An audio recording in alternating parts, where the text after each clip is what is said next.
Hello again, everyone. Your host, Michael Vosbon for Drummer Nation Live, the show where we talk about all things drum and drumming with some of the best in the business.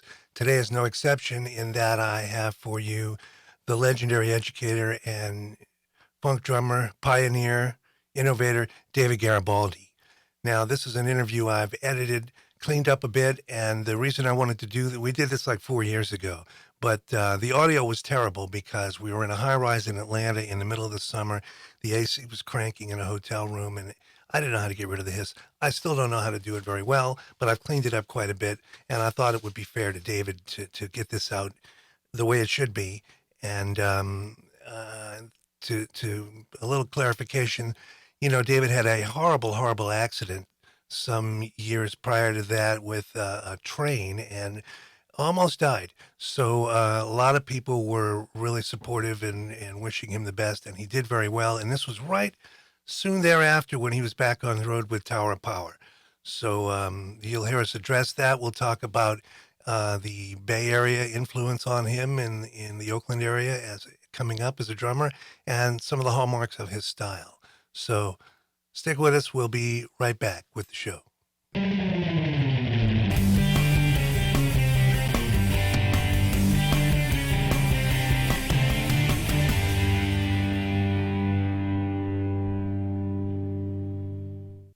Hey everybody out there in cyber world, this is Adam Nussbaum. Hi, Dave DeCenzo here.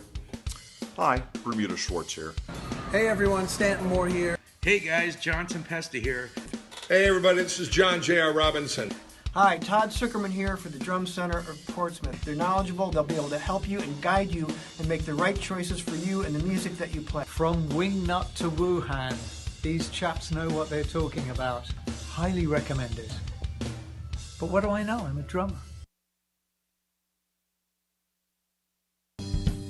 Created specifically for practice sessions, quiet tone practice cymbals by Sabian are designed to respond and feel like traditional cymbals, right down to their clearly defined bell, so the drummers won't have to change the way they play. Quiet tone practice cymbals by Sabian. David Garibaldi, thank you for doing my show. Pleasure. Welcome to Drummer Nation. Good to see you. I don't know if you remember me from way back when, but I studied for in 1981 when you were in that house on Oakland Street in San Fernando Valley. Yep.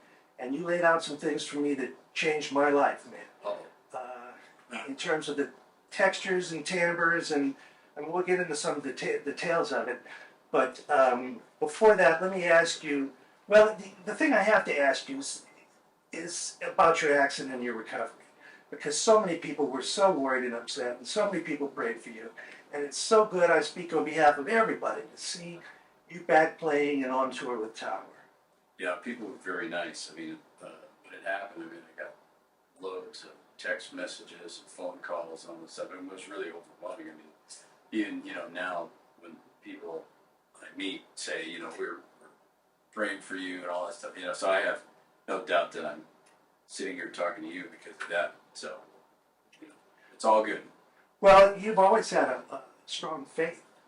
Even back then, we used to talk about that. Mm-hmm. I presume you're still a man of faith and conviction, and that's how get you through this.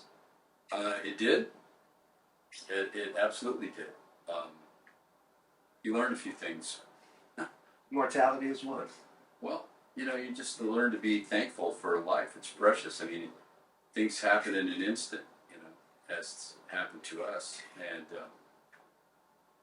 don't take it for granted, Enjoy what you have at this moment. That's all there is. Mm-hmm. Now, what you do is so finely tuned in terms of the nuance of note placements and note volumes and values and everything else that it's a hallmark of your style. Was that hard to get back?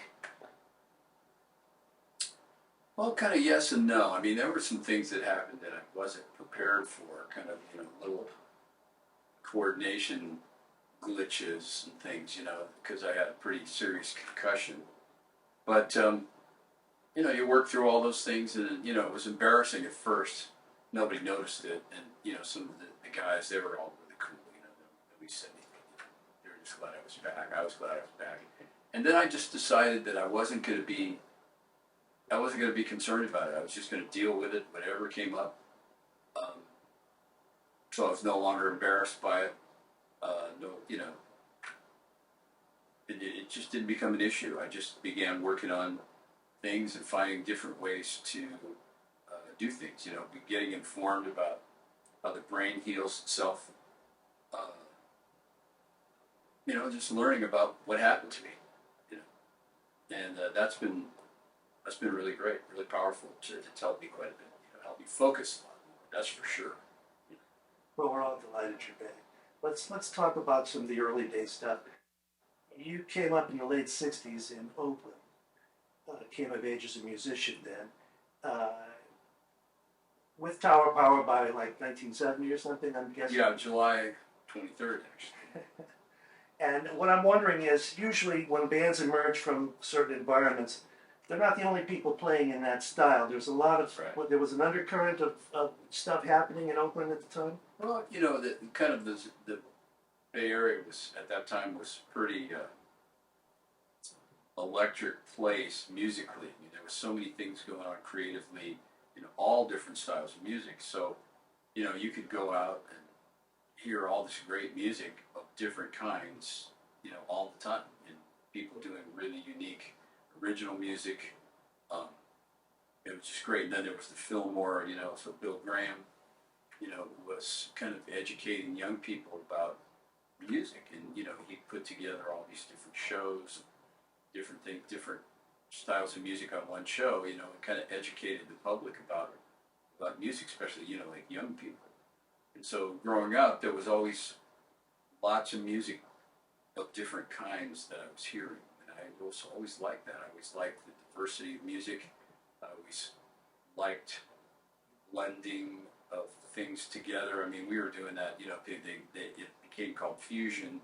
And now there's all the world music and all that stuff. The Bay Area was loaded with all that stuff, and so you kind of grow up. That's what you hear, and the people around you are mixing all these things up all the time. So that's kind of how you become. And so Tower, was like how would you say, kind of a child of that kind of musical environment. We're influenced by all of those things, and so that's where our music was still that way. Now, that was my point. It came from an environment. Who were some of the principal influencers to your style? Well, I always liked big band music. And so, at that time, I came up in the jazz tradition like everybody else did. Nobody was really playing that much rock and roll. I mean, it was still kind of considered like a rude sort of deal, and it didn't really have the credibility that jazz and other, quote unquote, organized music had. And so, we just kind of built things in that way, I mean, I loved Sonny Payne with Count Basie, Woody Herman, Jake Hanna with Woody Herman, those kind of guys. And then when I went to hear the James Brown guys, that really changed a lot, pretty dramatically changed me, And then when I first heard Tower, they were doing kind of original music and then really obscure cover songs that only if you were a musician you'd know what they were. If you had a record collection, you knew what these things were. So it was kind of cool. So joining the band, I was able to kind of create the kind of drummer that I liked, and all these different things, and I just put all these different things together, and add and subtract, and build a player based on your vision of things you hear. Well, one of the people you turned me on to back then, I remember, the first time I heard that band was sitting on the floor in your studio. You pulled out some records and played me the Meters. Oh yeah, with Zigaboo. Zig, yeah. Let's look at some of the hallmarks of your style. Tell us what the two sound level concept is.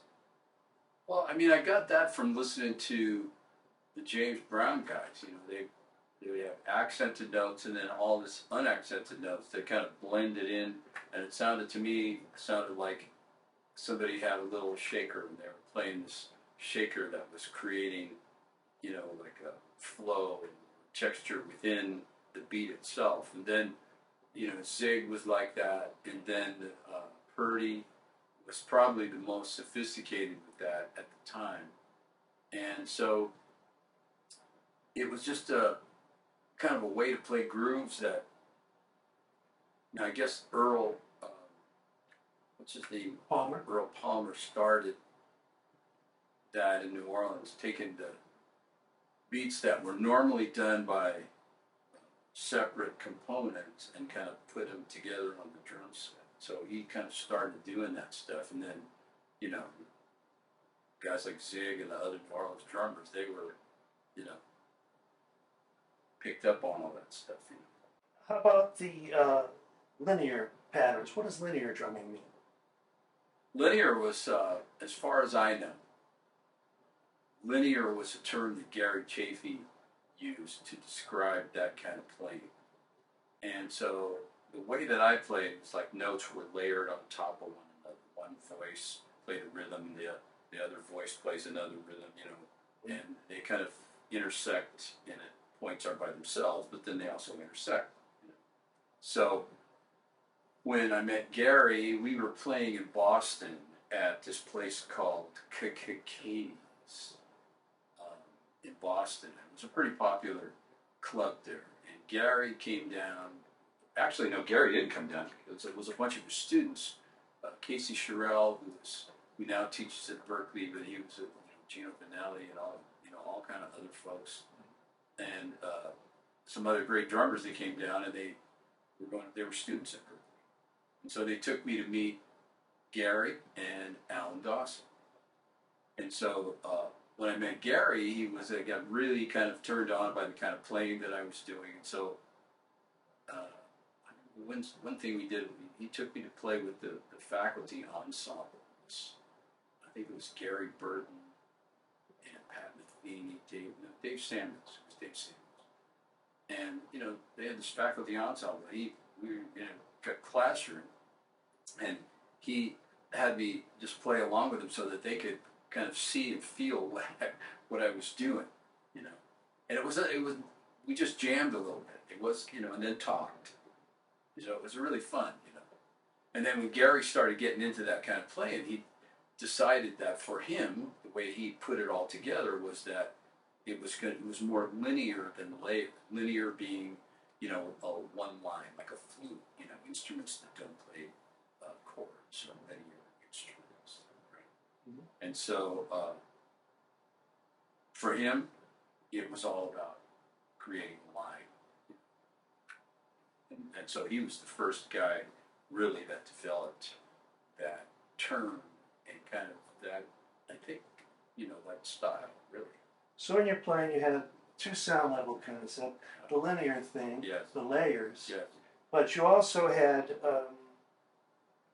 substituting limbs on different sound sources, which you mentioned. Well, yeah, sure. You know, kind of like you get in the practice room and then you start changing things around. And, you know, that song that we recorded on the Back to Oakland recording was the Oakland Stroke, and then that's kind of a crazy drum groove. And I was learning how to play samba at the time, so I'd practice in my studio at home. And one day I decided, well, what if I was to take the foot ostinato and play it with the right hand, and then try to build a beat around that? So that's how that came about. And then I started to understand how you could move, you know, switch the roles of your limbs, you know, switch rhythms around and all of that. And I remember coming to a lesson where I would work on some patterns and feel pretty good that I had them, and you say, that's not bad, Michael. Now switch your right hand with your left foot. Yeah. I go, what? David. Well, I think if you want to build coordination, you know, you're talking about language, right? And so you're learning to become conversational. So to do that, you have to use your language in all kinds of different situations, you know. So the same as language, to become conversational, you have to practice it and practice it in different ways, so that you don't sound like it came out of the textbook. Some of the other elements I identify from your style, I'm not the only one to do so. You take a pattern, linear layers, all that stuff, two sound levels, and then start on each 16th. Yeah, the permutation stuff, yeah. Permutations. That word I got from a teacher that I had, still alive, Mr. Graves. His name's Gene Graves. I can't call him Gene. He wants me to call him Gene. He's still Mr. Graves to me. He'll always be Mr. Graves. I just got so much respect for him. And so he was the one that taught us about the permutation thing. We take little rhythms and then move them, move them with 16th note or 8th note over. And that's the term that he used. And permutation is a math term, One of the definitions is how many different ways exist in a pattern of numbers, different combinations in a pattern of numbers, right? And so rhythm being mathematical and math being an infinite concept, you can basically have you're playing you're involved in something that's inexhaustible, Infinite. and so you can come up with so many different varieties of things. I mean, the variation within 16th notes is absolutely stunning. I'm still amazed at that. Yeah, I am too, and how well you integrate that. Speaking of that, you also, a hallmark of your style would be to do all of the above and then make it groups of 5s or 7s or 9s that flow through. Yeah, that's kind of was the playing the odd times in the even times. And so, basically, as you described it, you can do it with 8th note rhythms, like 6/8 rhythms, or, become 5 or 7 or 9/8. And then you're just basically superimposing that over the top to create these longer phrases. And so what I learned from that was how it kind of dissolves the bar line. So you can just kind of start creating and moving things in and out, doing stuff. And, and also it depends on the context. I mean, you're not going to do that in every kind of music, but it's just another tool, another way to, to help yourself develop and to get deeper into your vocabulary. Had you studied Indian Carnatic music? Because they do a lot. Well, I've never studied with it.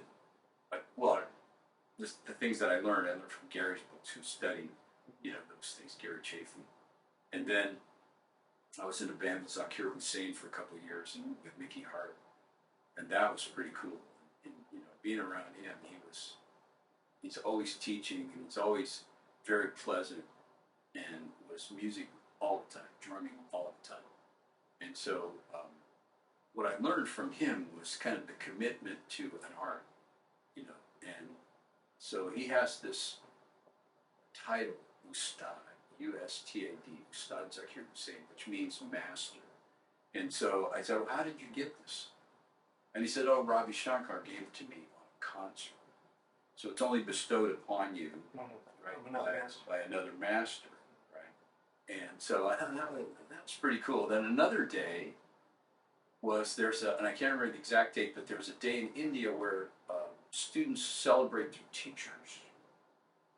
So we show up on the gig one day, I don't know, we were touring somewhere, we show up on the gig one day and he gives everybody some incense and he says, this is the day in India where you pay tribute to all of your teachers. I thought, that's pretty cool. It's very cool. Never experienced anything like that, And so all these just made me appreciate, again, off the subject a little bit, but just, learning about how to commit oneself to what they want to do, to the dream that they have. And so Indian music still, I want to study it someday. I've put together all the things that I know about it, I put together on my own.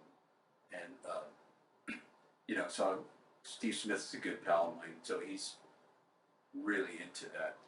I think the main thing is to, whatever you do, have it be as musical as possible and have it make sense in the music that you play and always serve the music that you're playing. So if it doesn't require that you do some of those kind of things that you've studied and you absolutely have to play, then you have to exhibit the restraint and, learn to play for the music. I think that's what kind of turns you into a musician, is if you learn to serve the music that you play. In your practice room, you develop all kinds of interesting things that are shaped differently when you actually start using something, in music. it shapes it and becomes practical. It goes from being a theorem to a theory. A theorem is, I believe that's unproven. One of them's proven, one's unproven. So what you're doing is taking the theory and then you're proving it by using musicals. That's precisely what I was getting. In bands, they call the drummer bass player combination the battery, right? Like a pitcher and a catcher. It's the battery. It's the juice. There are special circumstances where great drummers and bass players hook up and they get something that's better than the sum total is amazing. David Garibaldi and Rocco Presti. Yeah. How much of Rocco's playing influences you and vice versa? And talk about that team. Yeah, I think, like Rocco and I were just really good together. I mean, it was always that way, from the very beginning.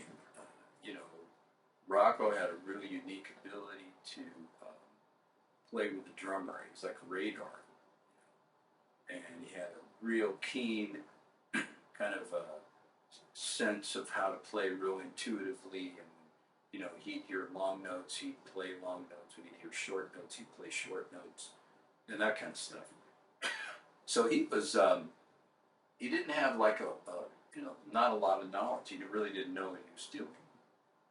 But he had all of that intuitive thing that musicians, go to college that they never get in college. They get all the rest, but they don't get the part that really allows you to play with other people. That's something you learn on the bandstand. So Rocco's really unique, one-of-a-kind player. When we first started playing together, I used to make these cassette tapes of our rehearsals. And I was listening to one of these recordings and I heard him play, when I was playing my right cymbal, he'd play like a really long note. And when I play on my hi-hat, he played real short notes. I said, man, I'm listening to this tape and here's what you're doing. I mean, are you aware of this? And he said, no. I said, well, why are you doing that? It's what you showed it to him. And he said, well, it just seems like that's what I should do. Ears. I mean, that's brilliant. It's big ears. Yeah. Brilliance, yeah. Absolutely. Brilliance. So, and your part along with it. I mean, well, my thing was like brilliant. More like I had the all this rhythm stuff that I was doing, and so he was like a sort of blank canvas in that way. We just kind of did our thing together, and he just worked together. Well, it certainly worked well, and it still does. I'm so glad to see you playing. I don't want to keep you at 2 gigs today. 2 gigs today. We're So doing a television show and then the thing tonight. Okay. Well, thank you for your time, David. It's great to pleasure. catch up with you. These aren't long formats. I do a lot of them by Skype, so maybe you could be a guest another time. I would be honored if you would. My pleasure. Hey everybody, how you doing? This is Bobby A, and today I wanted to tell you about how much I really love the Hudson Music digital app. Okay, now, check it out. It's an app that you can get for your device, and you can purchase books from the Hudson Music digital store and have them stored right on your device.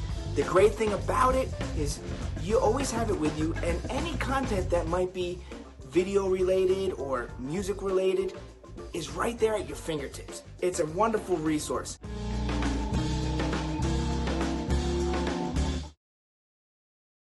Memphis Drum Shop is the world's premier provider of percussion instruments. With 6 showrooms of gear, mycymbal.com, the Memphis Gong Chamber, and a first-rate repair department, turn to Memphis Drum Shop for all your percussion needs.